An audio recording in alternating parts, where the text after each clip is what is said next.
Good morning Mataji. Good morning. Back after long time. ஆமாம், ரொம்ப நாளுக்கு அப்புறம் சண்டே சமையல் இன்னைக்கு ஆரம்பிச்சிருக்கோம். எல்லா ஃபங்க்ஷன்லாம் முடிஞ்சதுக்கப்புறம் ஆரம்பிச்சிருக்கோம். ஃபங்க்ஷன் நல்லபடியாக போச்சு, ரொம்ப சந்தோஷமாக இருந்தது. கமெண்ட்ஸ் போட்ட எல்லாருக்கும் ரொம்ப ரொம்ப ரொம்ப ரொம்ப நன்றி. சூப்பராக ஃபங்க்ஷன் முடிஞ்சிடுச்சு. இப்போ வந்து ஃபஸ்ட்டு சண்டே சமையல் செய்யலாம் அப்படின்னு சொல்லிட்டு இன்னைக்கு ஆரம்பிச்சிருக்கேன். என்ன செய்ய போகிறேன்னா, மாப்பிள்ளைக்கு ட்ரீட்டு. மாப்பிள்ளைக்கு ட்ரீட்டு இல்லை, எப்போ அவன் ட்ரீட் சாப்பிட்டான் நிறைய. அவனுக்கு பிடிச்சது சிக்கன் மட்டும். இன்றைக்கி வேறு எதுவும் வாங்கலை, சிக்கன் மட்டும் செய்கிறேன். சிக்கன் கிரேவியும் சிக்கன் மிளகு வறுவல், மிளகு இல்லை சிக்கன் மிளகாய் வறுவல், வெறும் மிளகாய் மட்டும் அரைச்சி போட்டு தொக்கு மாதிரி பண்ணலான்னு இருக்கேன். கொஞ்சோண்டு ஈரல் இவங்க அப்பாவுக்கு, ரசம், முட்டை மட்டும் வேக வச்சுருக்கேன். இன்றைக்கி டிஷ் அவ்வளோதான். இப்போ தான் ஸ்டார்ட் பண்ணியிருக்கேன். முட்டை வேக வச்சுட்டேன், சாதம் வேக வச்சுட்டேன். இப்போ வந்து முதல்ல ஈரல் பண்ணிடலாம், ஈரல் பண்ணுறேன். அதுக்கப்புறம் சிக்கன் ரெடி பண்ணி வச்சுருக்கேன், சிக்கன் செய்ய போகிறேன். ஒன்று ஒன்றா செய்யலாம். மாப்பிள்ளைக்கு எப்போ விருந்து வைப்பீங்க? மாப்பிள்ளைக்கு விருந்து நீ மாப்பிள்ளை நம்ம வீட்டு தானே, பொண்ணுக்கு தான் நான் விருந்து வைக்கணும். உன்னை வந்து 2 அக்காவும் கூப்பிடுவாங்க, ஃப்ரெண்ட்ஸ் கூப்பிட்டா கூப்பிடுவாங்க, அந்த மாதிரி கூப்பிட்டு உனக்கு விருந்து வைப்பாங்க. உனக்கு விருந்துன்னா பெருசாக திரள் பொருளாக கிடையாது, சிக்கன் யாராவது வச்சா போதும். உன்னோட விருந்தில் நீ விரும்பி சாப்பிட்றதும் அதுதான், வேறு எதுவும் இல்லை. விருந்துனா எப்படி இருக்கும் தெரியுமா? மீன், கறி, இறா, நண்டு, கால், கவுதாரி. நான் பார்த்துருக்கேனே, நீங்கள் மாப்பிள்ளை விருந்து கொடுக்கும்போது. நம்ம வீட்டு மாப்பிள்ளை சாப்பிட்டா மாப்பிள்ளை விருந்துன்னு ஆரம்பிச்சு தானே இந்த சேனலே வளர்ந்தது. ஆமாம், ஃபர்ஸ்ட் அவர் கல்யாணம் ஆகி உள்ள வரும்போது அவருக்கு நான்வெஜ் இது பிடிக்கும்னு அப்புறமா தான் தெரியும். நான்வெஜ் நிறைய செஞ்சதை பார்த்தோன்னா அவருக்கு சந்தோஷமாயிடுச்சு, இவ்வளோ நான்வெஜ்ஜுன்னு. அதுலேருந்து ஆரம்பிச்சது தான், சின்னதாக ஆரம்பிச்சு சண்டே சமையல் வரைக்கும் வந்து இன்னை வரைக்கும் வந்திருக்கு. சண்டே சமையல்னால நமக்கு இப்போ பிடிக்கும் ரொம்ப. என்னது? ஈரல் செய்யறது, கொஞ்சமாக ஈரல் புரட்டல் செய்வாங்க. மிளகுலாம் நிறைய போட்டு காரம் சாரமாக செஞ்சால் உங்கள் அப்பா இது பிடிக்கும். நீயும் சாப்பிட மாட்டேன், நானும் சாப்பிடுவேன். உப்பு இருந்தாலும் கூட பார்க்க மாட்டேன், அவர் தான் சாப்பிடுவேன். ஆனால் கரெக்டாக போட்டுருவேன். நீ நினச்சிக்கிற, அவரும் எதுவும் சொல்லாமல் சாப்பிட்ருவாரு. அப்போ கரெக்டாக இருந்தாலும் அர்த்தம். ஆனால் உப்பு மட்டும். இந்த ஆட்டுக்கறி சாப்பிடுவேன், இந்த ஈரல், தலை, போட்டி. ஆட்டு ஈரலா இது? ஆட்டு ஈரல் இது. கோழி ஈரல்? கோழி ஈரல் தட்டத்தட்டியாக இருக்கும். இது ஆட்டு ஈரல் தான் அவருக்கு பிடிக்கும் ரொம்ப. கோழியை சாப்பிடுவாரு, நல்லா பிடிச்சி சாப்பிட்றது இதுதான்.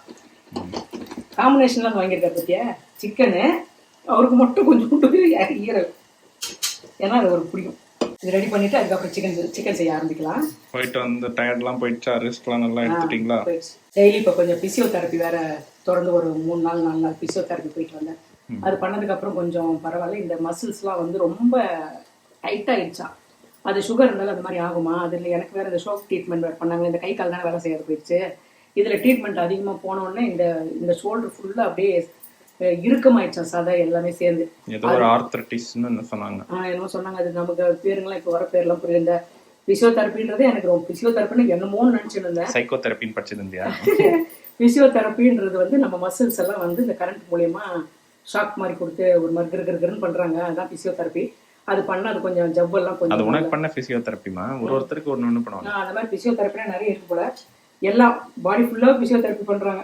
அது எனக்கு பண்ணது வந்து இந்த ஷோல்டர் பண்ணாங்க. அது பண்ண கொஞ்சம் அப்புறம் இந்த கை வந்து ரொம்ப ஹை, இவ்வளோதான் போகும், இதனால போவது நல்லா. இப்போ இவ்வளோ தூக்குறேன், இன்னும் கொஞ்ச நாள் செஞ்சுட்டே இருந்தால் இன்னும் ஹைட் நல்லா தூக்கும். நல்லா சொல்லி கொடுத்தாங்க சூப்பராக. காலையில் இப்போ என்ன செய்யணும் எது செய்யலையோ, எக்ஸசைஸ் கண்டிப்பாக செஞ்சுருது, மாத்திரையை கண்டிப்பாக போட்டுருது. அந்த வேலை தான் எனக்கு ரொட்டீனாக நடந்துன்னு இருக்குது. இந்த ஒரு வாரம் ரெஸ்ட். கிளினிக் போனீங்க? ராகேஷ் ஃப்ரெண்டோட ஒய்ஃப் கிளினிக்கு, அங்கே தான் போகிறேன். பேர் வந்து மாரன் கிளினிக். டாக்டர் பேர் கிருத்திகா. கார்த்திகா அவங்க பேரு. நல்லா சூப்பரா பண்ணிவிட்டாங்க, செமையா இருந்தது. 3 நாள் கொஞ்சம் நல்ல பாடிக்கு. இன்னும் நிறைய எக்ஸசைஸ் இருக்கான், 1 by 1 தான் சொல்லி தருவேன்னு சொல்லியிருக்காங்க. இப்போ தொடர்ந்து ஒரு 10 சொல்லி கொடுத்துருக்காங்க. அந்த 10 தான் ரொட்டீனாக செஞ்சுன்னு இருக்கேன். அதுக்கப்புறம் கொஞ்சம் கை நல்லா தூக்க முடிஞ்சதுக்கப்புறம் வேற இருக்காமா, அது அப்புறம். ஆனாலும் கை வலின்னு சொல்லிட்டு சமைக்கிறத விட மாட்டேறிய, நான் செய்யறதுனாலும் விட மாட்டேறிய. கை வலின்னா வந்து கொட்டச்சல், அந்த வீர் வலியெல்லாம் கிடையாது. ஆயிட்டு தூக்க முடியல. நான் இந்த கையில் இப்படி எடுக்கிறதுல, இந்த கையில் போய் எடுக்க முடியல, இவ்வளோதான் போகுது. அப்படி போய் தான் எடுக்கணும் கை. கேட்டா மாப்பிள்ளை வேலை செய்யக்கூடாதுன்னு உட்கார வச்சிருக்கீங்க. ஏன்னா நிறைய வேலை, கல்யாணமே அவன் தான் பார்க்குறான், எடுத்து செய்யறதுக்கு ஆள் கிடையாது. அதனால கல்யாணத்துக்கும் அவன் தான் பார்க்கணும். எல்லாம் அட்வான்ஸ் கொடுக்கறது, பேசுறது, கொள்றது எல்லாமே பார்க்கணும். அதனால வீடியோ கூட கொஞ்சம் கம்மியாக தான் இருக்கும், ஏன்னா அவன் எடுக்க முடியல. அப்புறம் வந்து நம்ம இந்த வேலையை நம்ம வாங்கினோமா, குழந்தை ரொம்ப டயர்ட் ஆகிடுவான். அதனால குழந்தை எனக்கு குழந்தை ராகேஷ் ரொம்ப டயர்ட் ஆகிடுவான். அதனால ஹெவி வேலைலாம் வாங்கலை. அவங்க அப்பா கொஞ்சம் ஹெல்ப் பண்ணுறாரு, நல்லா சாமான் தைக்கிறது, கிச்சன் க்ளீன் பண்ணி கொடுக்குறது, அதெல்லாம் செய்கிறாரு. ராகேஷ் வாஷிங் மிஷின் போடுறது அதெல்லாம் அவன் பார்த்துக்கிறான். அதனால எனக்கு நிறைய வேலை இல்லை, ஃபுல் ரெஸ்ட்டில் தான் இருக்கேன், ஒன்றும் பிரச்சனை இல்லை. சௌபி 5ஆம் மாதம் பாப்பாவுக்கு வந்தோடனே வீட்டுக்கு கிளம்பிட்டாங்க. நிச்சயதார்த்தத்துக்கு முன்னே ஒரு வாரத்துக்கு முன்னே தான் போனான். நேற்று தான் ஃபோன் பண்ணேன், பாப்பா எப்படி இருக்காங்க, நல்லா இருக்காங்கன்னா.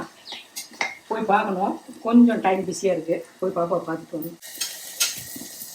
ஈரல் ஃப்ரை 100 கிராம் ஈரல் போல இருக்கு, கொஞ்சமாக இருக்கு. அவர் ஒருத்தருக்கு அவ்வளோதான் வாங்குவார், எல்லாரும் சாப்பிட்ற மாதிரி தான் நிறைய வாங்கியிருப்பாரு. அம்மளாலாம் இருந்தால் மாப்பிள்ளையும் அம்மளா வந்து சாப்பிடுவாங்க. பெரிய மாப்பிள்ளையும் சாப்பிடுறது தெரியல. அவரும் நிறைய நான்வெஜ் ஐட்டம் சாப்பிட மாட்டார். ராகேஷ் மாதிரி தான் வரும். ஓரம் கட்டிட்டா அது கம்மி தீக்கு எடுத்து வச்சுருக்கேன், சட்டியில் வச்சுருக்கேன்ல, ஃபாஸ்ட் வைக்கக்கூடாது, கொஞ்சம் கம்மியாக தான் வைக்கணும். இதில் நல்லா என்ன இது வந்து சிக்கன் கிரேவி. மிளகு சிக்கன் ஏதோ பண்ண போகிறாங்க. மிளகு சிக்கன் இல்லை, மிளகா சிக்கன், சில்லி சிக்கன். அதுதான் எடுத்து சில்லி வச்சுருக்கேன். சிக்கனை தான் மிளகா சிக்கன் நீ. மிளகா தமிழில் சில்லி இங்கிலீஷில்.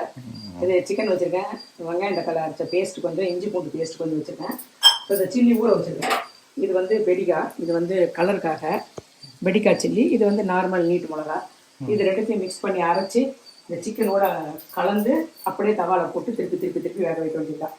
அப்போ அது மிளகா சிக்கன் தான், சில்லி சிக்கன் இல்லை. சில்லி சிக்கன் தான் சைனீஸ் ஸ்டைல். அது வேற சைனீஸ் நம்ம மாதிரி நிறைய மசாலா அதெல்லாம் போடாமல் ஒரு ரோஸ்ட் மாதிரி மிளகா பேஸ்ட் வச்சு ஒரு அது கோட்டிங் வரதுக்காக தான் இந்த வெங்காயம் தக்காளி பேஸ்ட் ஒரு ஸ்பூனு, இஞ்சி பேஸ்ட்டு ஒரு அரை ஸ்பூன் வச்சுருக்கிறேன். சிக்கனும் கழுவி மஞ்சத்தூள் போட்டு வச்சுருக்கிறேன். இப்போ நெக்ஸ்ட்டு தான் அது. இப்போ இந்த வேலையை முடிச்சிருக்கேன். இப்போ சாப்பாட்டில் போட்டு சாப்பிட்றதுக்கு சிக்கன் கிரேவி, ரசம் அடிக்காது. சிக்கன் இந்த லெவலில் இருக்குது. கல்யாண வேலை எந்த லெவலில் இருக்குது? கல்யாண வேலை இன்னும் ஆரம்பிக்கலை. ஏன்னா நிச்சயதார்த்த வேலை முடிஞ்சு அங்கேருந்து வந்து டயர்ட் போயிட்டு அந்த ட்ரெஸ்ஸு போட்டு அதெல்லாம் க்ளீன் பண்ணி வைக்கிறதுக்கு இத்தனை நாள் ஆயிடுச்சு. நிச்சயதார்த்த வேலை இருந்ததால் ஆர்டர் எதுவும் எடுக்க முடியல. இப்போ ஆர்டர் எடுத்ததெல்லாம் ஃபுல்லாக அமைச்சிக்கிட்டே இருக்கோம். இப்போ ரெடி ஆகினே இருக்குது, ரெடி அமைச்சிக்கிட்டே தான் இருக்கும். இப்போ இந்த வேலை கொஞ்சம் போட்டோம். நெக்ஸ்ட் மந்த்லேருந்து நம்ம கல்யாண வேலை ஸ்டார்ட் பண்ணலாம். அப்போ வந்து நம்ம கல்யாணத்துக்கு என்னென்ன பண்ணுறோம், அது இன்னும் நிறைய வேலைங்க இருக்குல்ல. கல்யாணத்துக்கு சாமி கும்பிடுறது, ட்ரெஸ் எடுக்கிறது, முகூர்த்தப்பட்டு எடுக்கிறது, தாலி செய்கிறது, இந்த மாதிரி நிறைய வேலைங்க இருக்குது. அடுத்து அந்த வேலையை தான் நம்ம பார்க்கணும். இப்போ அடுத்த மாதம் தான் ஸ்டார்ட் பண்ண போகிறோம். இப்போ வந்து கல்யாண மண்டபம் பார்க்குறது, அட்வான்ஸ் கொடுக்குறது, அப்புறம் பேசி வச்சாச்சு மண்டபத்துக்குலாம். இன்னும் அட்வான்ஸ்லாம் பே பண்ணணும், அதுக்கு போகணும் வரணும், அந்த வேலைங்க இருக்குது. அதுக்கப்புறம் ஃபுட்டு, டெக்கரேஷனு எல்லாத்துக்குமே அட்வான்ஸ் கொடுக்கணும். அவங்கக்கிட்ட பேசி முடித்து அட்வான்ஸ் கொடுக்கணும். அதுக்கெலாம் தொடர்ந்து போக வேண்டியது வரும். இந்த மாதம் அந்த வேலையை விட்டுட்டு நெக்ஸ்ட் மந்த்து இல்லை ஒரு 15 தேதிக்கு ஆரம்பித்தா ஆகஸ்ட் ஃபுல்லாக சாமி கும்பிட்ற வேலை எல்லாமே முடிச்சிடலான்னு ஒரு பிளானில் இருக்கும். அந்த பிளான் நல்லா சக்ஸஸ்ஃபுல்லாக நடக்கணும். அடுத்த மாதம் தான் தொடங்க போகிறேன். இப்போ இதுக்குள்ளே இப்போ சிக்கன் போடுவீங்க. இது நல்லா கொஞ்சம் எண்ணெய் பிரிஞ்சு வர அளவுக்கு மசாலா வதங்கணும். நல்லா மசாலா குக் ஆகிடுச்சு. இப்போ வந்து சிக்கன் போடுறேன்.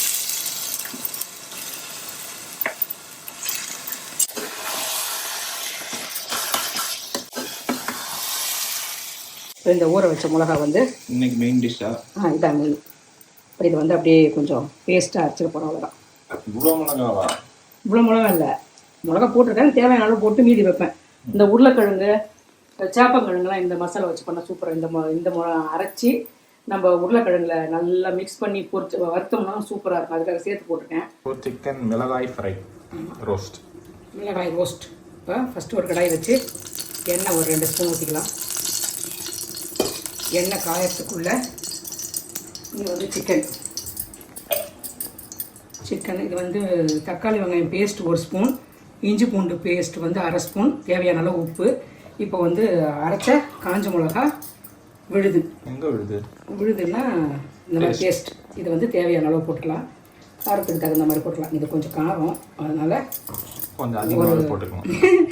ஒரு ஃபுல் ஸ்பூன் போட்டிருக்கேன். இதில் வந்து தக்காளி வெங்காயம் பேஸ்ட்டு, இஞ்சி பூண்டு பேஸ்ட்டு, இந்த உப்பு எல்லாம் சேர்ந்து மிக்ஸ் பண்ணிக்கலாம். எனக்கு வயிற்றில் ஒரே ஃபயர் ஆக போகுது. அது எப்படி ஆகும்? தூளாக போடுறது நம்ம அரைச்சி பேஸ்ட்டாக போடுறோம், அவ்வளோதான் வித்தியாசம். ஸ்மெல்லே காரம் வந்து இந்த பச்சையை ஊற வச்சு அரைச்சதால அவங்களுக்கு அந்த மாதிரி ஸ்மெல் வருது. காரம்லாம் ஒரே மாதிரி தான் இருக்கும். நம்ம தூள் போடுறோம், இது ஊற வச்சு அரைச்சி போடுறோம், அவ்வளோதான் வித்தியாசம். இது கொஞ்சம் வேறு மாதிரி டேஸ்ட்டில் வரும், அதனால் இந்த மாதிரி போடுறது. ஃபுல்லாக மிக்ஸ் ஆகிடுச்சு. இது இப்படி வச்சிடலாம். எண்ணெய் காஞ்சதுக்கப்புறம் வெறும் கருவேப்பிலை மட்டும்.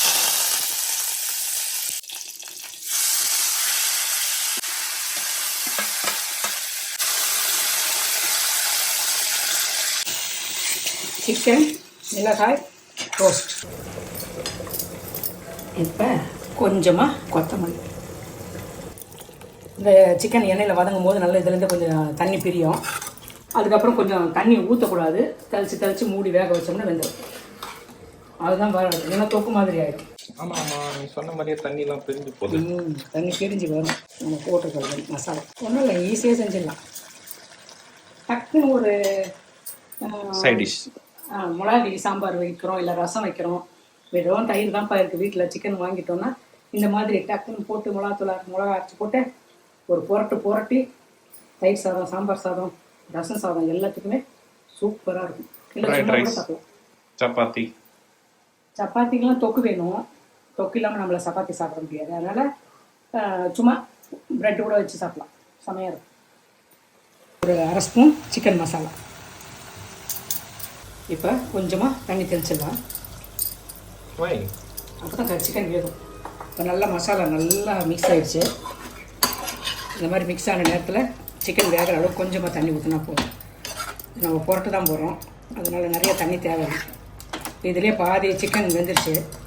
இந்த தண்ணியில் மீதி சிக்கனும் வெந்துட்டு நல்லா ரோஸ்ட் ஆகிடும். கலராக ரோஸ்ட் ஆகிடுச்சுன்னா chicken ready.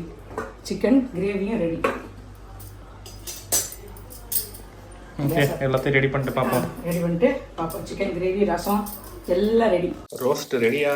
Roast ready. Gas off பண்ணிடுறேன். அவ்வளோதான். தொக்கு நிறைய இருக்காது, கம்மியாகவும் இருக்காது. கறியோடு சேர்ந்து இந்த மசாலா மிக்ஸ் ஆகிடும். இந்த மாதிரி சாப்பிடும்போது செம்ம டேஸ்ட்டாக இருக்கும். இப்போ தான் செக் பண்ணி பார்த்தேன், வந்துருச்சாங்க. நல்லா வந்துருச்சு. அது மாதிரி தண்ணி தெளித்து நம்ம மூடி வச்சோம்னா சிக்கன் நல்லா வந்துடும். சூப்பராகவும் இருக்கும். அவ்வளோதான், ரெடி. இப்போ சாப்பிட வேண்டியதுதான்.